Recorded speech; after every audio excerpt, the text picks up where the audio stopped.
Good morning, Victoria. Good morning, Jen. Welcome, everyone, to the Victoria Real Estate Show. It is July 25th, 2024.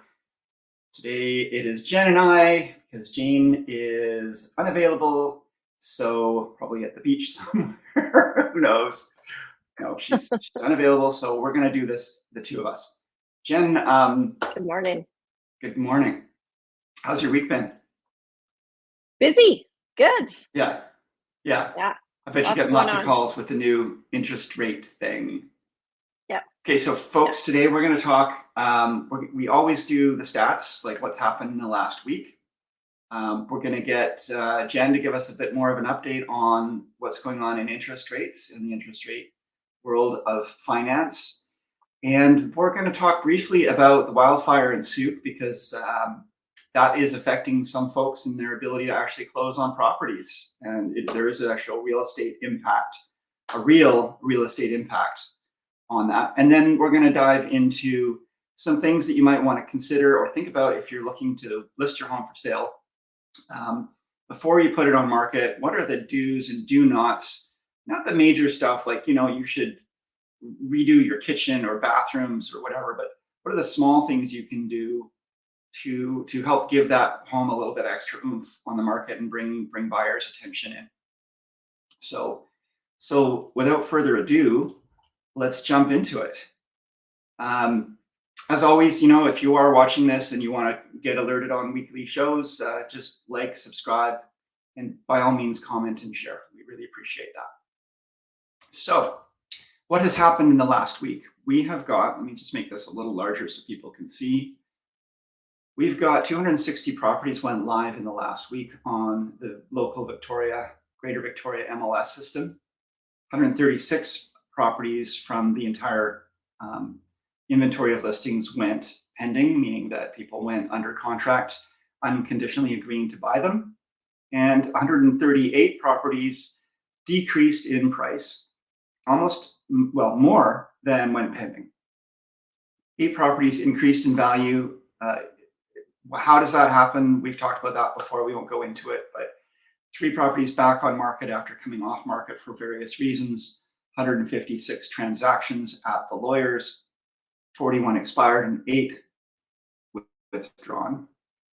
And we can compare that to the week before. And Jen, do you want to take this? Because we don't have Jane to step in. Yeah, I'm going to sure. give some responsibility.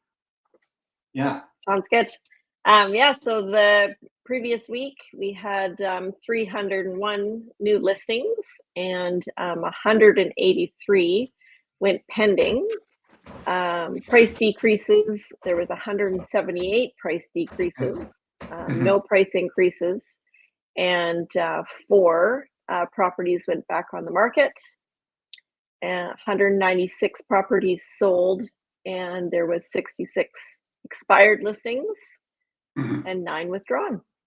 Right on. Okay, so the thing we've been seeing pretty consistently over the past weeks and even months is this pendings and price decreases are kind of landing around the same number. So it just tells us, because when we were seeing a really active market, when we're more in a seller's market, those price decreases are way fewer, and these 3 lines are much more staggered. And I would say, if we were to go really into a buyer's market, we would start to see those price decreases, increasing well beyond the pending properties as the pendings are going down, and we're seeing less sales, and buyer and sellers having to make adapting and adjustments. So it's just interesting. We've been pretty steady around here. It's been kind of just hovering around that in between, I think, in terms of, are we in a buyer's market, a seller's market? We're just kind of in the middle. It's been pretty consistent. That's a really good observation. Yeah. Well, thank you. You're welcome. So we also track, and these come out on Mondays, and this is for the entire month. And of course, we're only partway through the month, so these numbers are to month to date as of last Monday and the Monday before. And again, I'll take the first one, Jen, if you want to follow with the second one. And Sure. what we track here, so this is the right-hand side of the slide, and the two columns on that right-hand side are the month to date for July and last July 2023, the full month. So we can see as of Monday, July 22nd, 442 unconditional sales compared to 595 for the entire month of 2023. We're probably on point, given that we have another third of the month coming to even surpass that number for sales, or at least probably hit close to it. New listings, 947 versus 1,125. Yes, again, we're going to probably see that number surpass last year's. And then the big one here is the difference between active listings this month, this year, 3,396 versus 2,419 last year for the month of July. So we're definitely up in inventory by about around 1,000 properties. Wow. Well, we like to use this slide beforehand just to compare the what we've done between week and week. So Jen, do you want to take that one? So, I mean, I think, yeah, so based on the previous week, July 15th, ending Monday, July 15th, we had 285 net unconditional sales this year versus the full month of July in 2023 of 595. New listings, 663 versus 1125 in July 2023. So exactly half, close to half. Yeah. And active listings, yeah, that is huge, at 3417 for half the month, or Yeah, so that's right. So at July 15th, we were at 3,417, but you'll see, but now we're just a little down, in fact, on active listings. So the inventory right, has actually gone down month over month, which is a bit of a difference. We've been seeing it edging up month over month and week over week in the past. So this is a good sign in one sense. I do find that in the summertime, people take sometimes their properties off market. They don't want to have to be showing ready when they're also trying to come and go to the lake and just be worried about their home sale. If they don't actually have to sell, they might be taking a break. But that being said, I think this is also just a good sign that maybe we might be starting to see, it's early days, the inventory is starting to come down. But yes, we're on track. I mean, we're on track at about 100 and average 150 a week.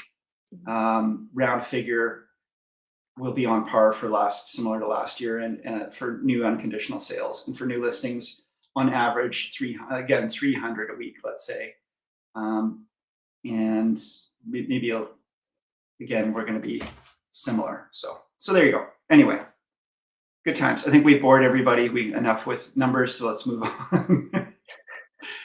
More numbers, but really more exciting numbers. Really exciting numbers. The Bank of Canada did what? They dropped the overnight lending rate 0.25%. Yes. And how that transpires to how that will affect us. If you have a variable rate mortgage or even any unsecured lines of credit, your interest rate will drop 0.25 percentage point. Right. And I received some mail from you yesterday, I think it was, and it said something to the effect of that will make a difference of, was it $16 per $100,000 you owe on? Yes. Yeah. So if you owe $1 Yeah. million, it's $160 a month coming back into your pocket, or at least that you're not putting out because of this rate difference if you're on variable. Exactly.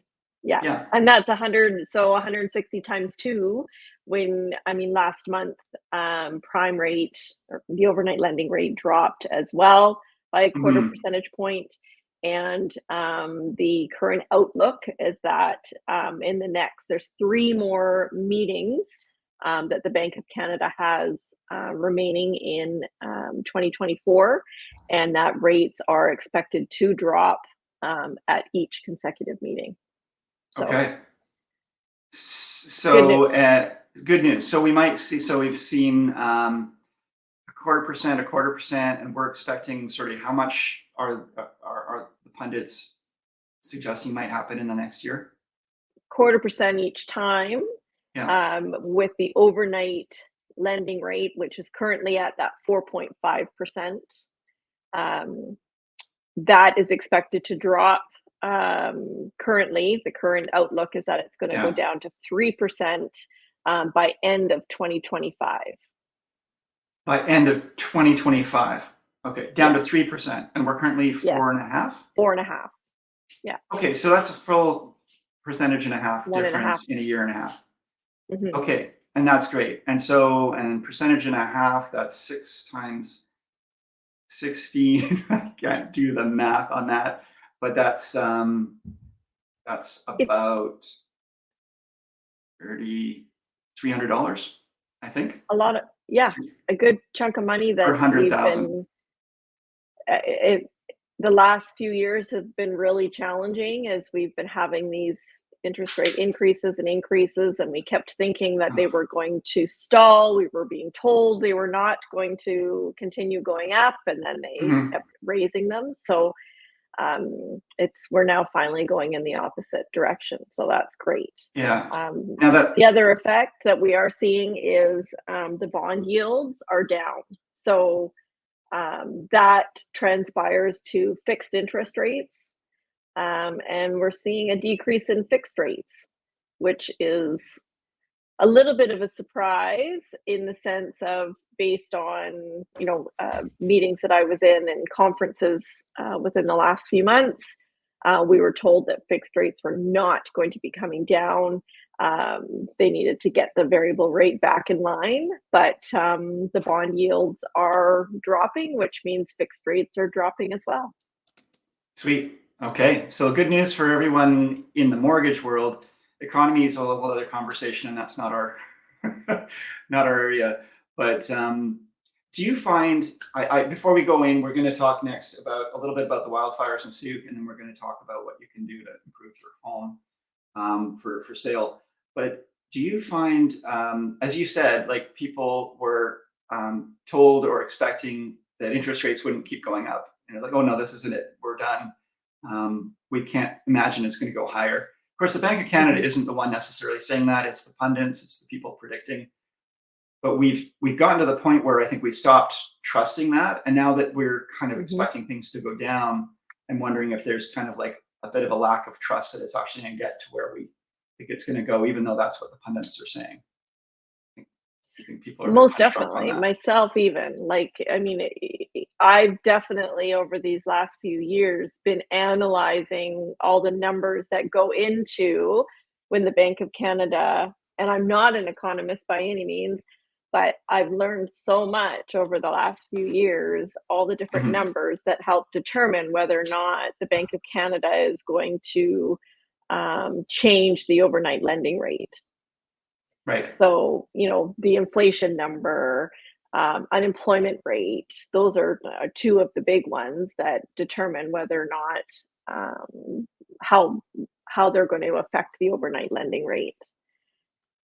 And just Okay. attending that much, educating myself that much more. Whereas, I mean, I will admit I've been in this industry for a long time, but wasn't until the last few years that there's been so much more fluctuation Yeah.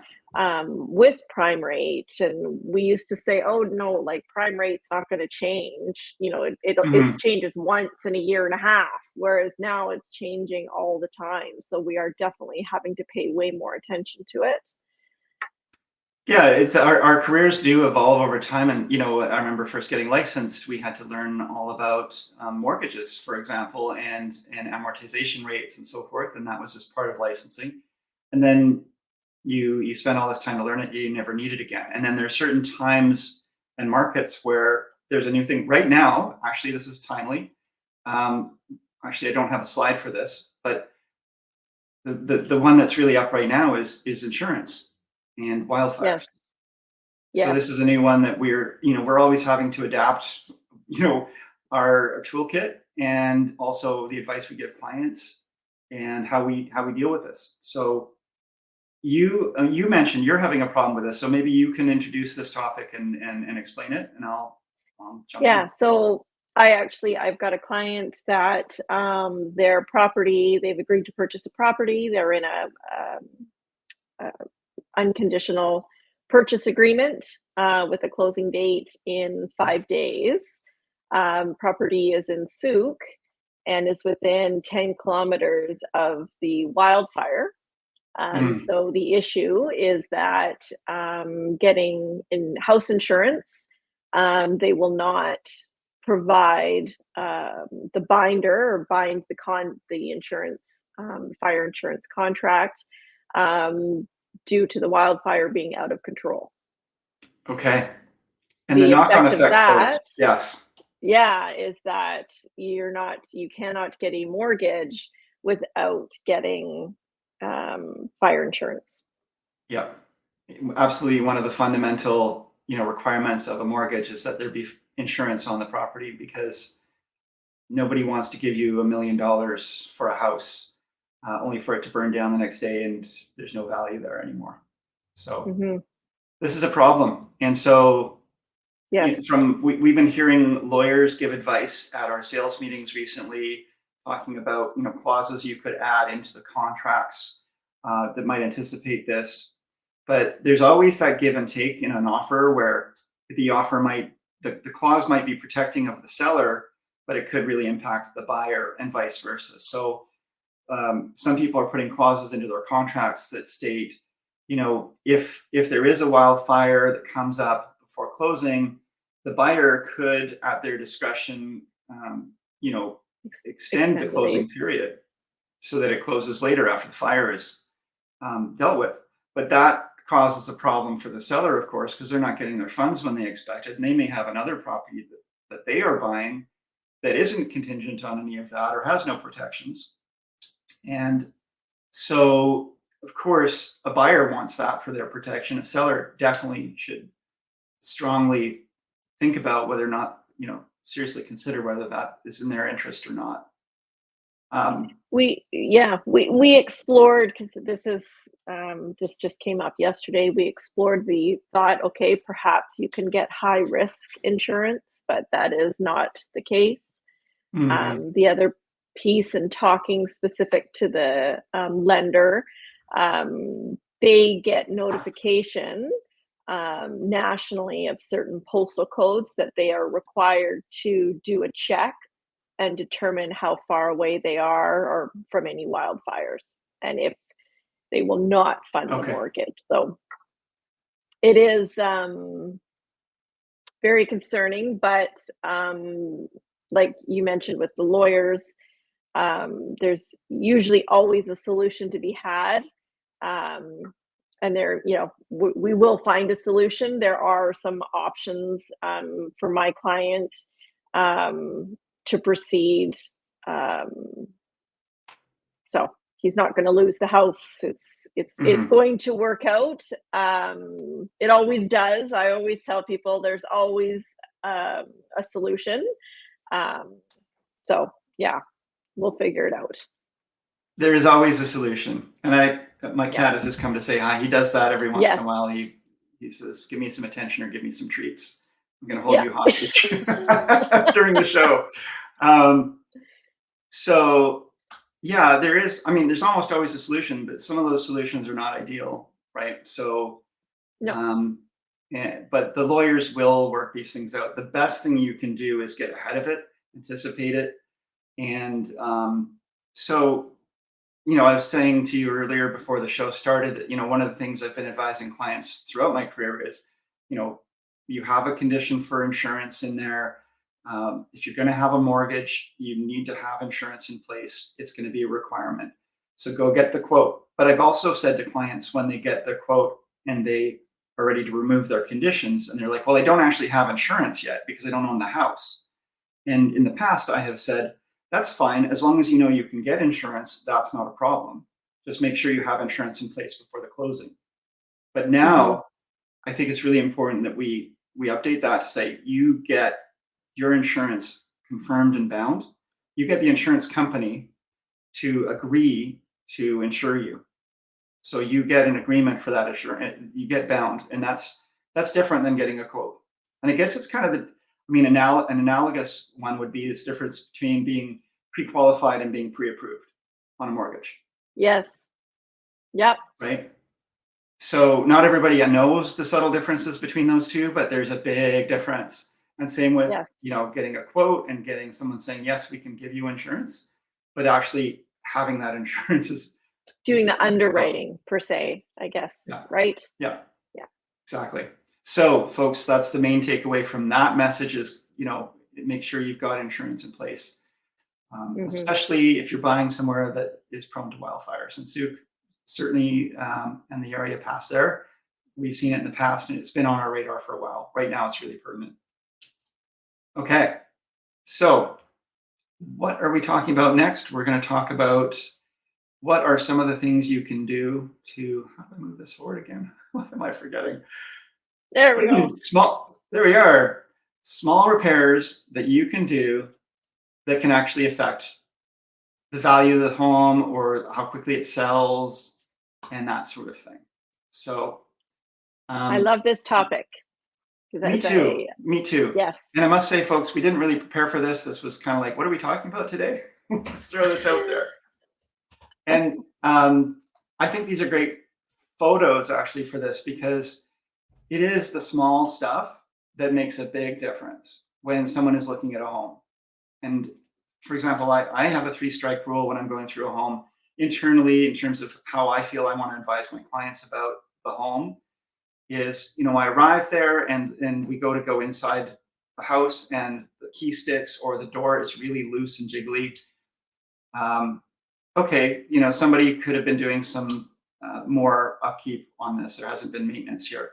And you go inside the house and you maybe you turn on a faucet and the whole faucet is loose in the housing, and then there's some other thing you notice and some other, you start to notice whether you start to feel how a house has been lived in and cared for. And some of that is really minor stuff that really is easy repair, and isn't really material to the house, but it does give an impact and a feel, and it also sort of gives you a more global sense of what, if they've missed this, what else are they missing? What else are they not doing in the home?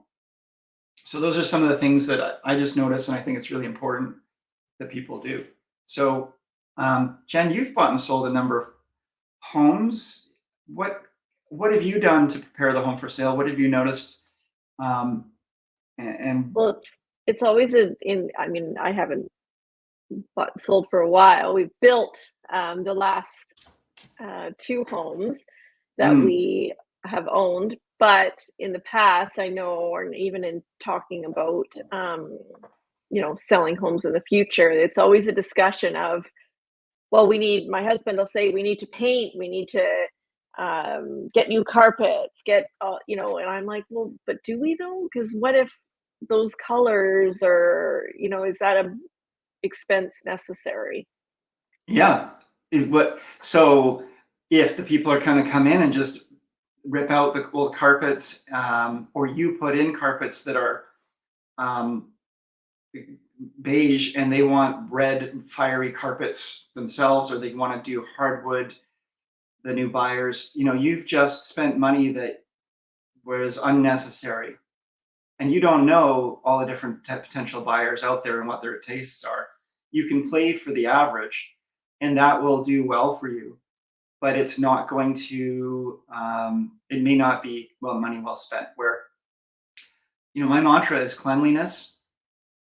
Make sure it's clean. Clean is way more important than fully updated. A fully updated home that's dirty and messy and grungy can really have a negative impact on people as well. Hmm. And I find that a lot of really good solid homes that are not updated but are clean can have, you're if you were to update them, you'd be spending a lot of money taking it in a direction again that may not be in agreement with what the ultimate buyer is going to do, and you're not necessarily going to get your money back. So you're way better to invest in the cleanliness.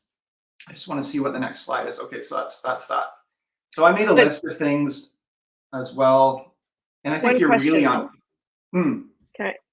When you repair certain things, the concept is that by repairing or updating the home, you're potentially going to be able to increase the asking price that much more. There's a level that you may not increase your asking price, but you might increase your getting price, if that makes any sense.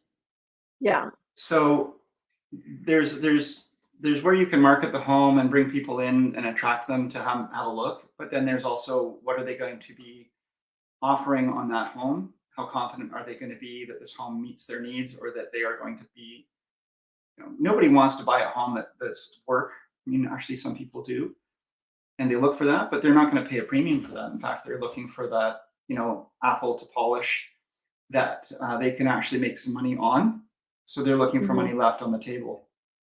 And to not leave money on the table is to do some of these minor repairs that a lot of buyers, a lot of people are not that handy, or are not interested in being that handy. Maybe it's based on the time they are in their life, whether they're just first time buyers who don't have a lot of skill sets around home ownership, or retirees who are just tired of doing updates and renovations and things, and they just want something turnkey for them.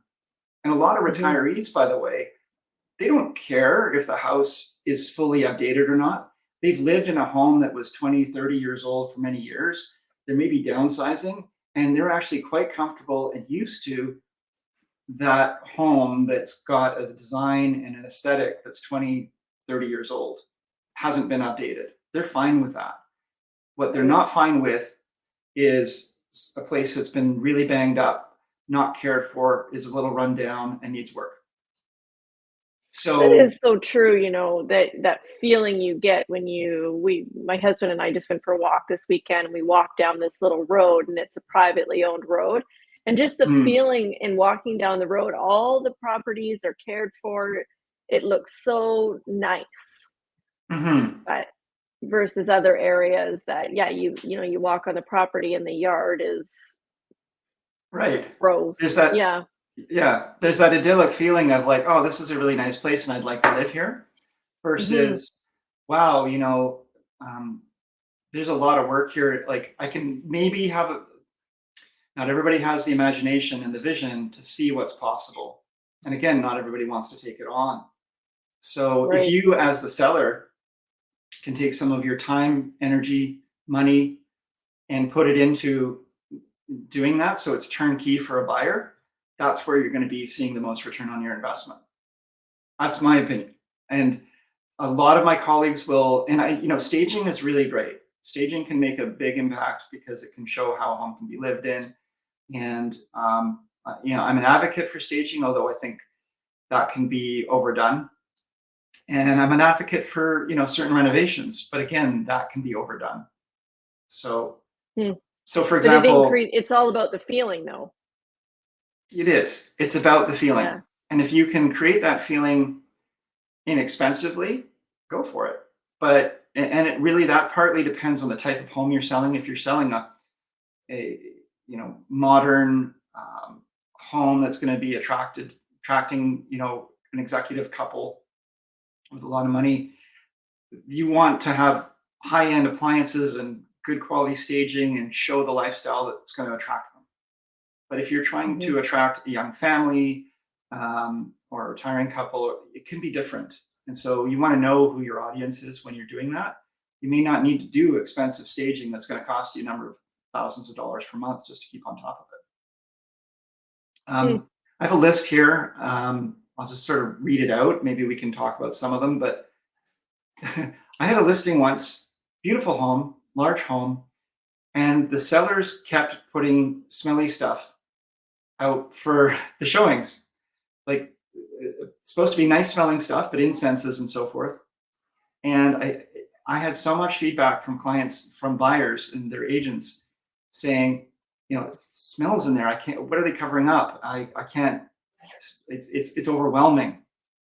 But whether it was cultural or just something, like, be careful with scents. Okay, and that's not a repair thing, but I'm just starting that one out because it's really important. The smell is a really, really visceral piece of a home, and a good clean home that's got fresh air and so forth is going to be a good start.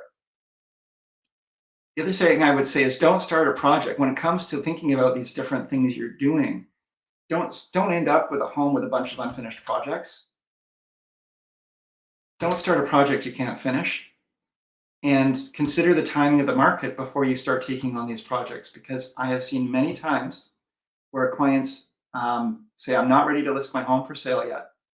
I need to do X, Y, and Z first. Whether they're large or small, these things these things take time for them sometimes, and then they miss the market. We start talking about listing their home, and they're like, it's January, and I say, okay, the market's going to be hot in March. Let's aim for March. March comes, and they're not ready yet. May, Or they June, find the perfect July. property. Yeah. Yeah, or they find the perfect property and they can't get their home's not ready for sale because they haven't done the work that they were going to do, and it's an exploded diagram. They've taken it apart, but they haven't put it back together yet. So definitely don't start a project you can't finish. Don't do it all yourself if you're not qualified, just to save a little bit of money. It's that whole win the battle and lose the war mentality of oh, I can do this. I can do this myself. I don't have to spend a lot of money.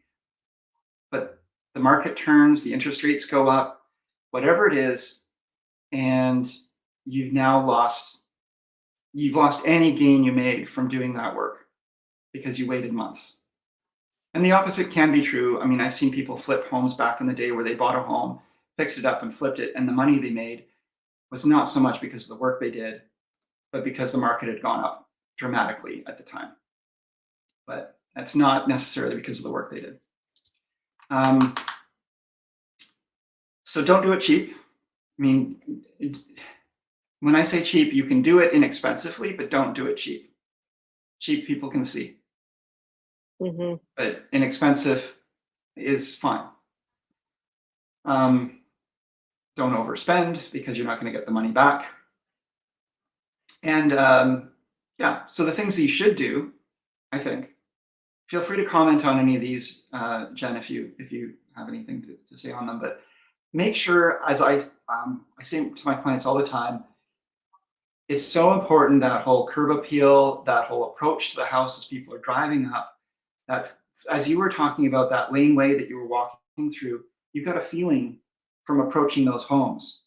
And so if you're going to spend time and energy on staging your home or getting it ready for sale, the exterior package is really important, because there will be people who will drive by, look at the outside and say, nope, and keep driving unless you've done some of that work. And so you could have the most beautiful inside home, but if you don't have the outside somewhat attractive, you're going to lose some people.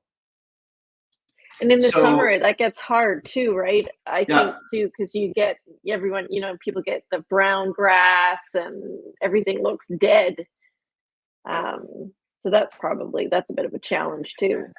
it can be. I mean, it can be kind of understood in summertime, but what's really interesting is you always see a listing that was listed like 6 months ago on the market, and it's got snow in the yard, and you're in the middle of summer, or it's Right. got the dry grass, but it's middle of winter, and that's it's off-putting. It's a little bit out of sync, and so that's another piece, is just around keeping that updated. But if you haven't sold in that amount of time, there's probably a price problem.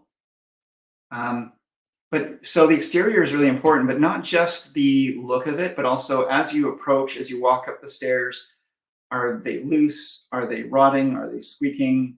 As you get to the door, is the lockbox easy to find? And this is for realtors.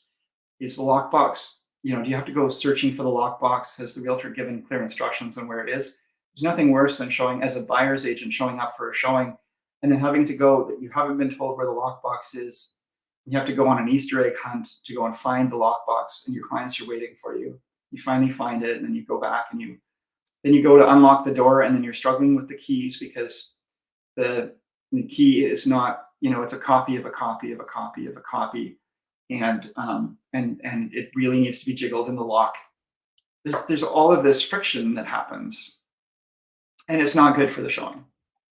So No. these are small things that make, I think, a big difference about the experience on site. And this is, You're again, annoyed. you're already annoyed. Yeah. You're Yeah. already annoyed, and you're not happy You've with gone in the house. your, Yeah. exactly. Yeah, Yeah. thank you. And that's just it. A big part of it is the experience in the home and your mood, and so let's keep people happy. um, yeah, and then as you go into the home, are the lights on when you arrive, or do you have to go searching for the lights? I've been in homes where light switches are not in obvious places, or it's a really complicated light that it's got a bunch of buttons on it, and you don't know which one to push to turn on the light. And I've seen enough light switches now. I'm like, okay, this is one of the ones that you have to press it, and then it sort of all the little lights come up and it goes on. But if you actually press it too much, then it doesn't come on. And it's there. You want to make sure that when people arrive at the home, they're not fighting just to get light on the subject. And further to that, you don't want people going through a home with cold wood floors, and it's cold inside because the heat isn't on, and everybody's shivering while they're viewing this beautiful, beautiful home, but it feels cold. It feels unwelcoming. Hmm. And then if add to that it's dirty, and that's an easy one. Hire somebody or pull up your sleeves and get to work, and clean the window panes because there's mold often in them. Get your grout cleaned. Get your caulking redone around your sinks and bathtubs and things. This is not expensive stuff in terms of the value of a home, but so many times buyers will look at a home and go, no, I don't want this place. I see mold.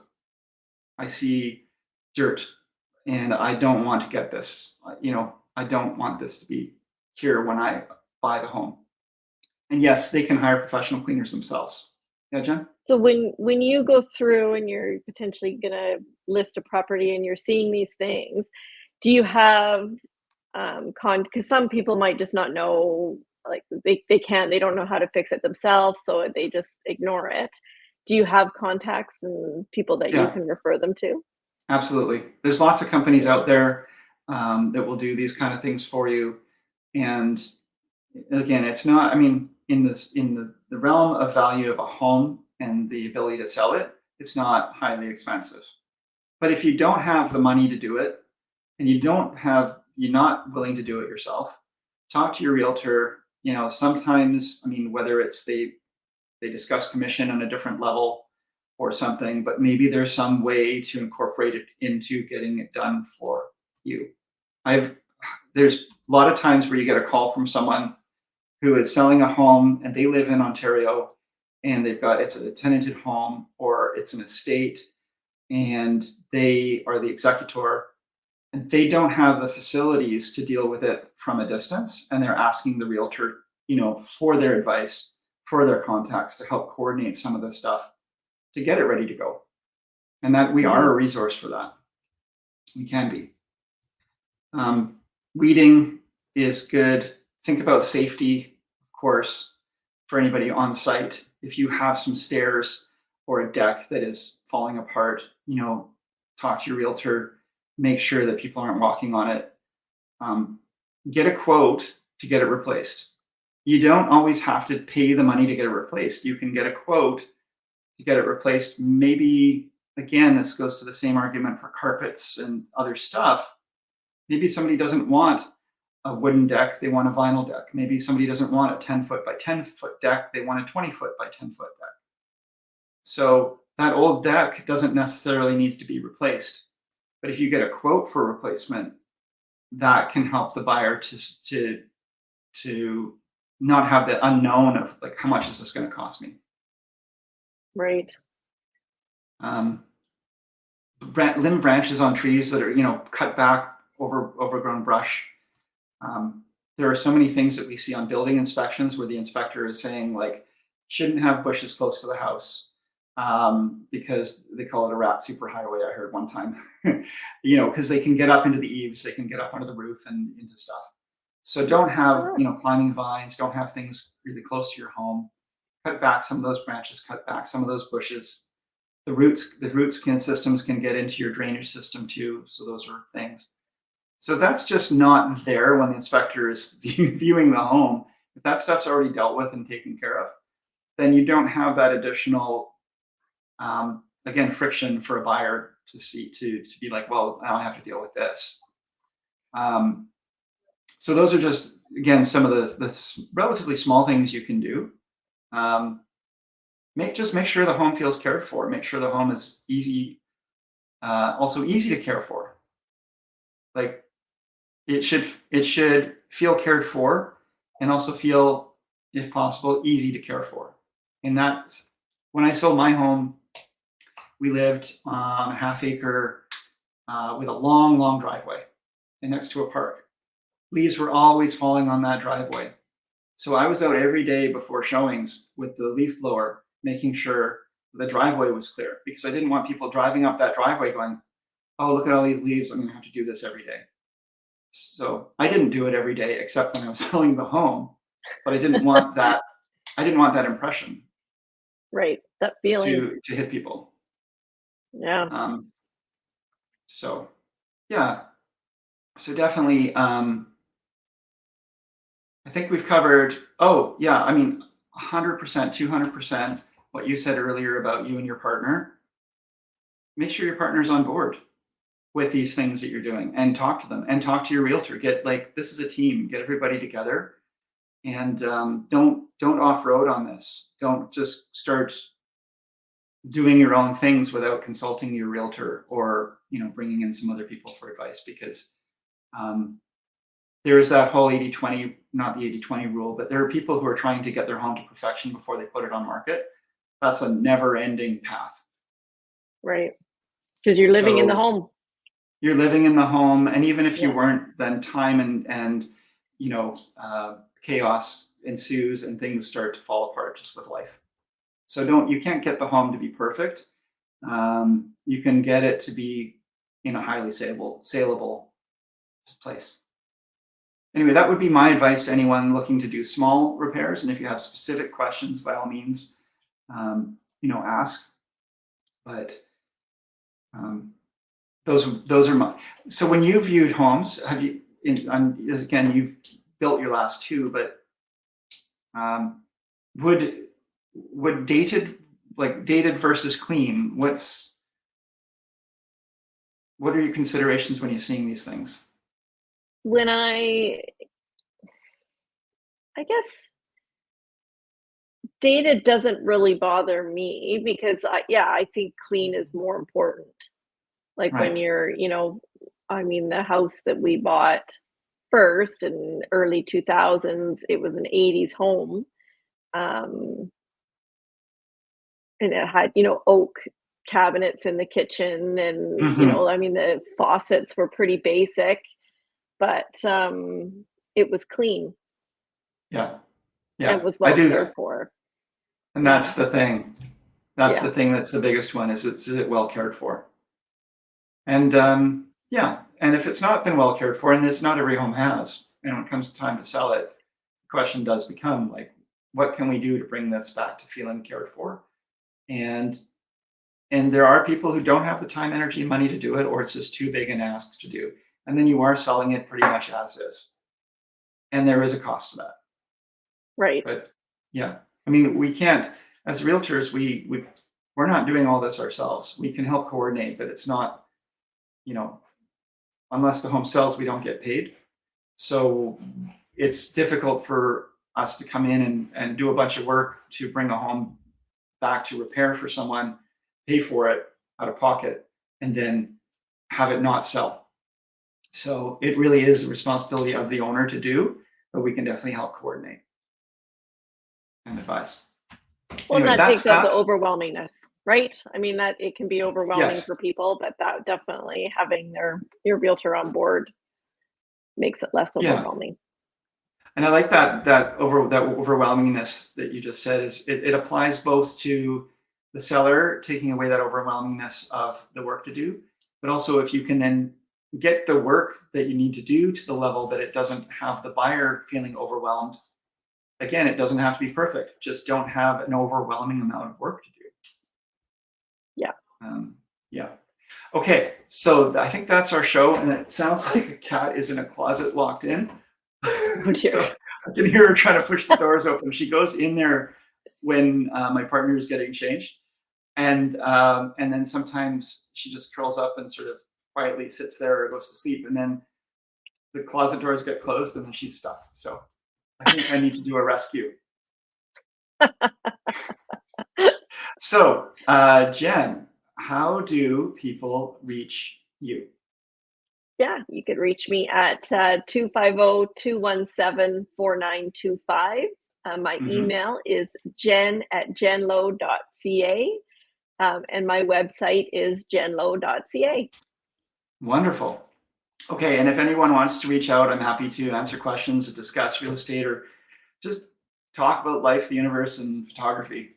Um, I am Andrew Plank, and I'm at 250-360-6106. My email is info@andrewplank.com. Instagram is plankandrew. And I also formed the Vibe Real Estate Group with Josh Merrick, and we are doing real estate together and have a new website there as well called realvibe.ca. And we missed Jane today.